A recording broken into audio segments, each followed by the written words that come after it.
My name is Jerry Adler. I'm a Professor of Architecture at the University of Kent. This talk concerns the architecture of memorials. I will look at a specific example in Paris, where the memorial has a close relationship to the river. In doing so, I will reflect on the phenomenology of riverine architecture in cities by analysing this cryptic monument to France's Second World War deportees, designed by the architect Georges-Henri Pinguissant, carved out from the banks of the Seine in the early 1960s. The memorial to the deported comprises an external sunken courtyard leading to a labyrinth of cave-like spaces that tunnel beneath the eastern tip of the Ile de la Cité, behind the Cathedral of Notre Dame. In his book, The Invention of Paris, Éric Hazan talks of most riverine cities as having a partiality for one bank or the other, whereas Paris has had an equilibrium between the left and right banks since the dawn of time. This is unusual, as most riverine cities have either had a dual foundation, Buda and Pest in the Hungarian capital's name alludes to this, or they have developed fundamentally different left and right banks, the flesh pots of Southwark compared with the mercantile industry of the City of London. In Paris, the Seine is sufficiently narrow to enable the city to be read and experienced as a whole. Indeed, the banks of the Seine have throughout the 20th century provided the stereotypical images of gay Paris, along whose tree-lined quay young lovers stroll. Hazan counters the cliched pretty as a postcard image of the Seine in Paris and shows us its dark side. The locus of massacres, St. Bartholomew's Day in 1572, of communards shot on the bridges in 1848, and finally in 1961, the many Algerians whose beaten-up bodies were unceremoniously dumped in the river by the police on Maurice Papin's watch. Riverine has echoes in English of the sign you sometimes see on streets in France, sauf au riverain. English riverine, relating or pertaining to a river, is cognate with French riverain and carries a romantic connotation and poetic dimension missing from the French word, which is purely descriptive. It simply means those who live by the river, and hence, by extension, the locals.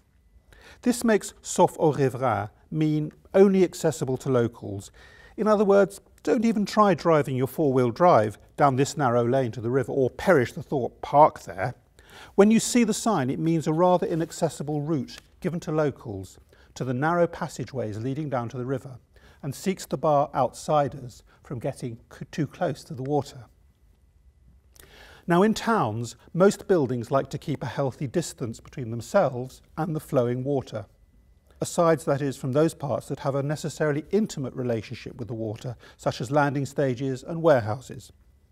The general principle therefore obtains that urbanised rivers become embellished with high embankments, raising houses and gardens well above the waterline and out of harm's way.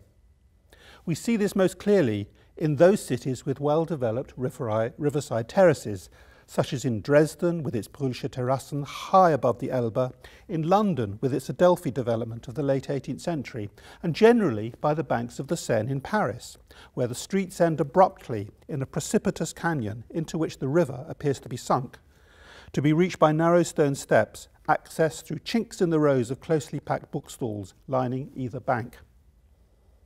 This led to the development of a modern urban riverside cross-section, taken perpendicular to the river, of an upper ledge restrained by a retaining wall embankment with a lower ledge beneath. The natural lie of the land, shelving down to the river's edge, is tidied up, a move which often went hand in hand with other urban improvements, such as the provision of surface water drainage, sewers, gas lighting, and later underground metropolitan railways. Its social and commercial effects were to change the nature of cities fundamentally, bringing leisured people close to the water but remaining high above it, while banishing industrial and commercial uses which had hitherto formed a barrier, separating the river from the urban hinterland of streets. The construction of these plateaus from the late 18th century onwards comprise a literal stratification of riverine cities, placing the city streets well above the level of the river, while at the same time opening up the river to vistas from within the city. It also meant a figurative stratification, an early move in the zoning of the city that formed such an important part of much 19th and 20th century urban development. The relationship between place, monument and memory is a complex one and works in different ways. Let's examine some examples. The Ile de la Cité with Notre Dame at its centre might stand for a notion of France, one which went deeper than royal associations. Here we think of the Louvre or Versailles, or republican virtues, the Place de la République or the Bastille.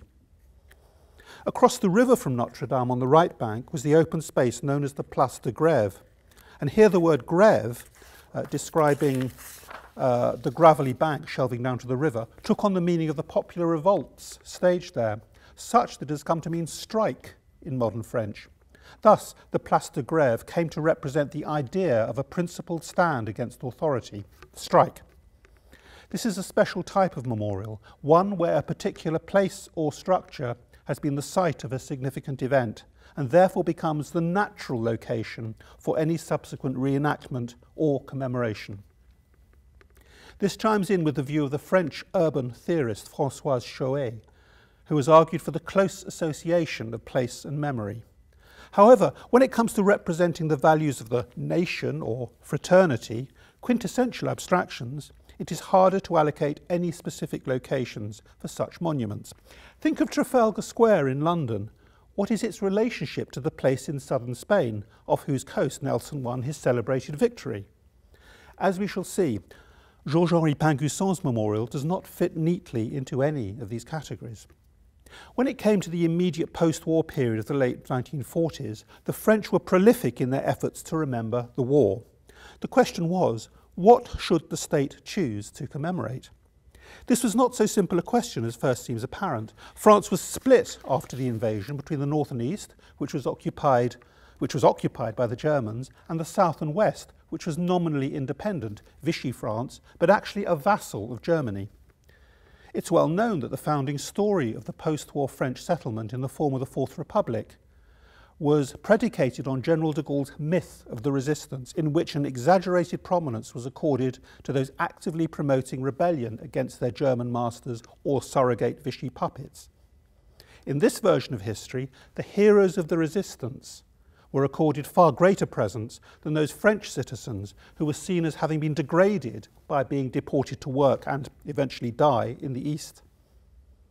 Symptomatic of this is the fact that a full 9 years would elapse after the liberation in 1944 and the decision to erect a memorial in a prominent Paris location to those many who were deported to the East. It is telling that this memorial is hidden from view and that casual visitors to Paris are completely unaware of its existence, as if the city were shying away from confronting this aspect of its past and looking it straight in the eye. Well, Pinguisson began his long teaching career in 1948 at the École des Beaux-Arts. His teachings from 73 and 74 were collected and published as the book Space and Architecture, and provide a fascinating portrait of the concerns of an architect working in a continuing humanist tradition in French architectural education, despite the upheavals of 1968, with a blend of abstract geometrical studies of space, contrasted with more phenomenological haptic studies of place.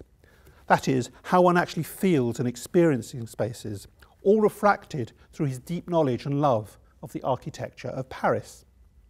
The final chapter or lesson in the book is entitled Poetics of Architectural Space, where Pinguisson makes an impassioned plea for a poetics of building, or better, a poetics which elevates building into architecture in the same way that the proper selection of a word and its position relative to other words forms a rhythm and texture that render prose poetic.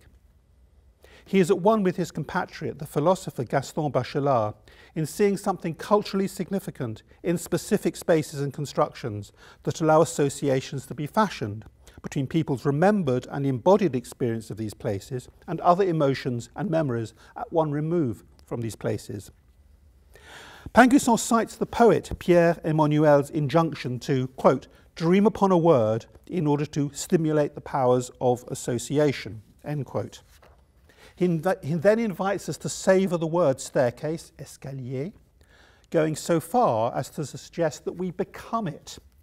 I quote, take this word staircase, linger over it and examine it in all its aspects. A ladder, a staging post, a climb.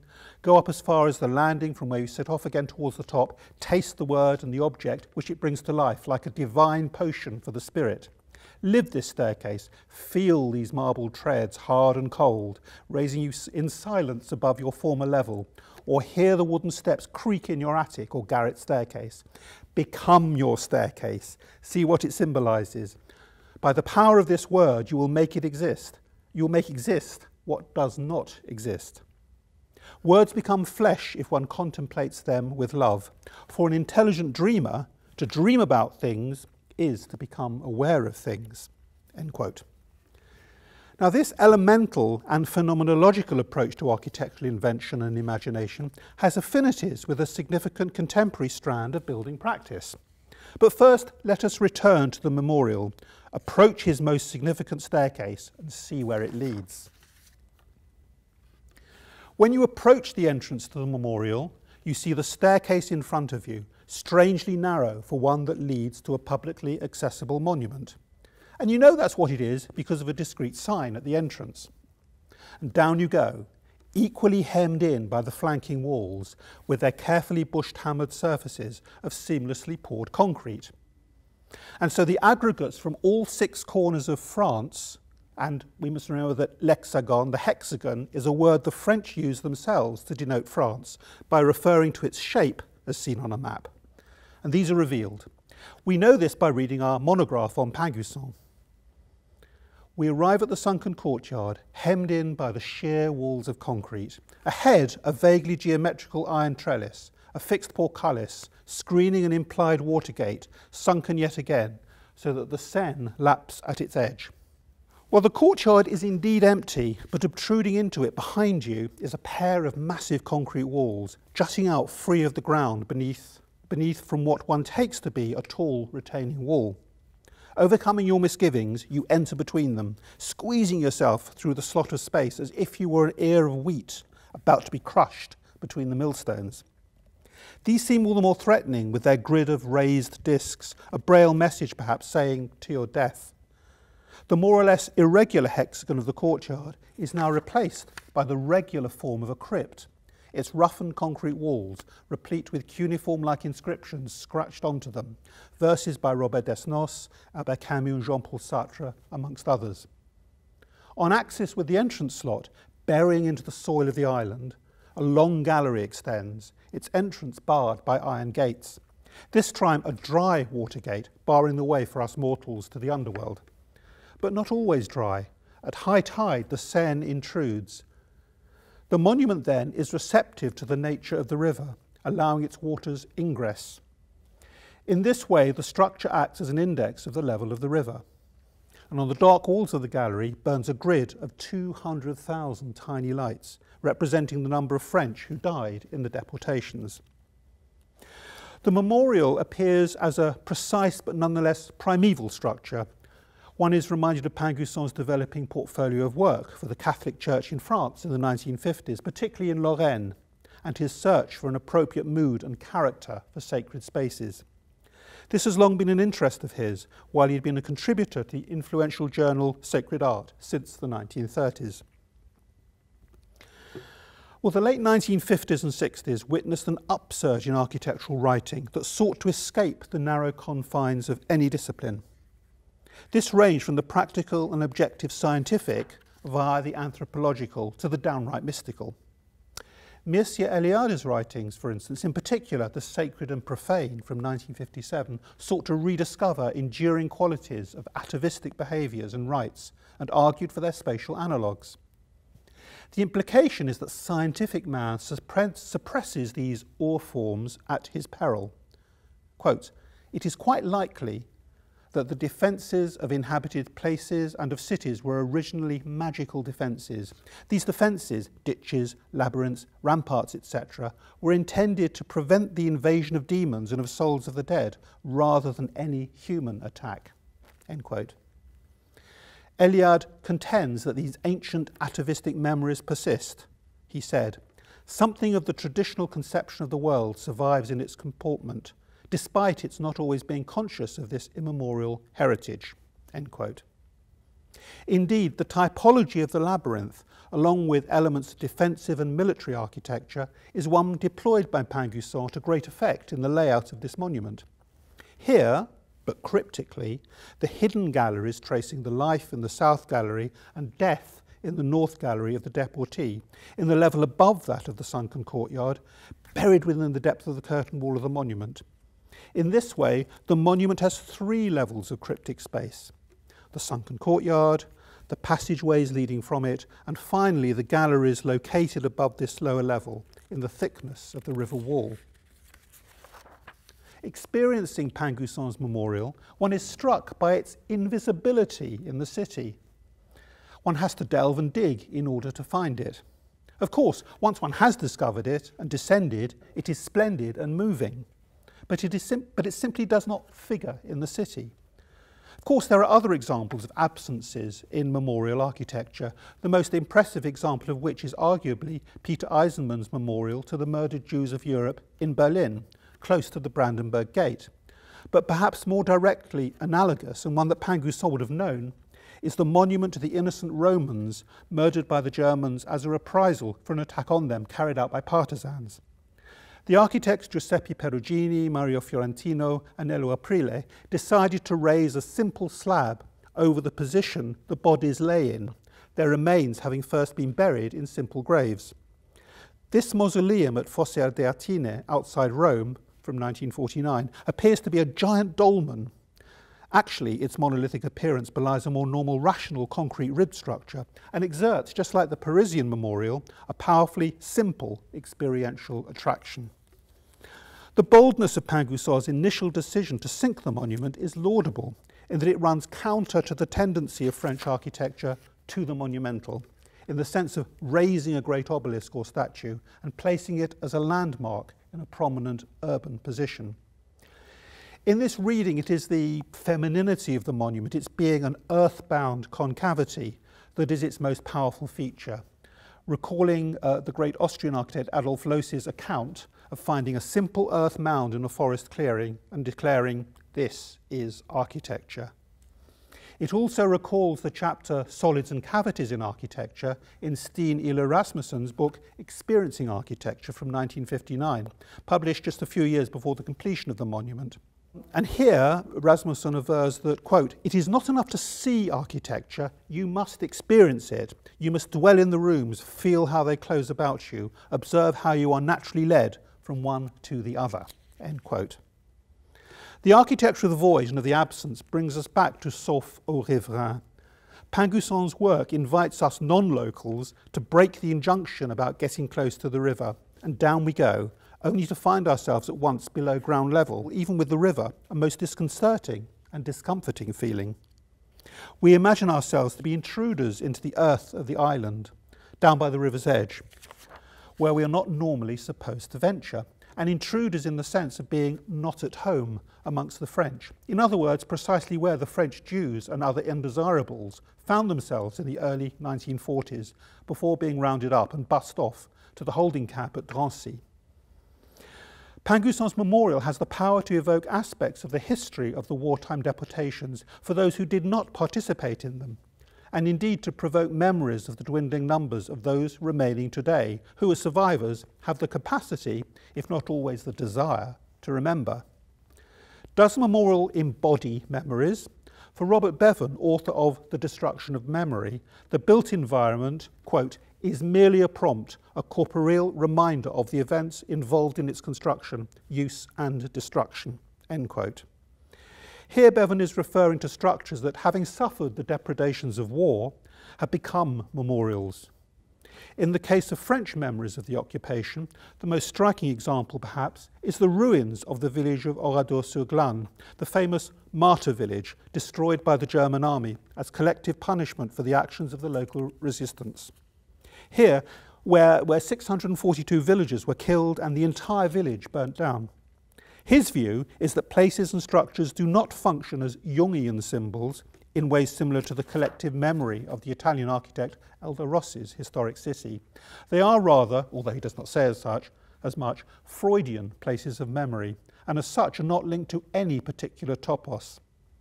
This makes sense if one regards Pingussen's memorial as being particularly effective, despite its not being located at a place associated with the deportations, unlike, for example, the memorial at Drancy. This is the principal distinction between the Fossé Ardeatine memorial and Pingussen's. The former has great poignancy by virtue of the great horizontal lid being read as a tombstone over the actual graves of the murdered, while in Paris, the memorial, though equally moving as a sequence of spaces and set of materials, is not the actual place of any specific events associated with the deportations. However, what it loses in its abstraction, it gains in its prime location at the heart of Paris, rather like the grave of the unknown soldier beneath the Arc de Triomphe at the end of the Champs-Élysées. The story, sadly, does not end here. The year after the monument's completion, the Seine witnessed its darkest day since the occupation, as dozens of Algerians were unceremoniously dumped in the river, having been either murdered or severely mishandled by the police, an action sanctioned by the notorious police chief Maurice Papon, who would face his trial and be convicted as a war criminal decades later. The river has a lot to answer for, and whether it is recent historical events, as I have pointed out, or more distant realms of human consciousness experienced today as myth, the power and menace of riverine places continue unabated. Well, thank you for being such a good audience, and do visit the monument when you are next in Paris. Thank you.